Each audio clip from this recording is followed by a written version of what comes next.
ఆర్థికాభివృద్ధిలో భారతదేశం పరుగులు పెడుతోంది. ప్రస్తుతం ఉన్నటువంటి ఈ దూకుడు కొనసాగితే శతాబ్ది ఉత్సవాలు అంటే ఇప్పుడు 78 ఏళ్ళు అయింది భారతదేశానికి స్వతంత్రం వచ్చి, ఇంకొక 22 ఏళ్లలో 100 ఏళ్ళు పడుతుంది. ఈ 100 ఏళ్ల నాటికి సుసంపన్న భారతదేశం ఆవిష్కృతమవుతుంది అన్నటువంటి విషయాన్ని IMF చీఫ్ ఇప్పుడు చెప్తా వస్తున్నారు. IMF India ED Krishnamurthy Subrahmanyam చెప్తున్నారు. 2047 కల్లా దేశ ఆర్థిక వ్యవస్థ $55 ట్రిలియన్ చేరుతుందన్నటువంటిది ఆయన అంచనా వేస్తూ ఉన్నారు. దేశ ఆర్థిక అభివృద్ధి రేటు తెలుసుకోవడానికి డాలర్తో రూపాయి మార్కం విలువను పోల్చుతాం.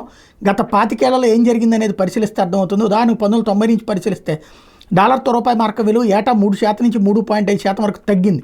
ఇప్పుడు మన దేశ జీడిపి వృద్ధి రేటు 8%, ద్రవ్యోల్బణం 5% దగ్గర ఉంది.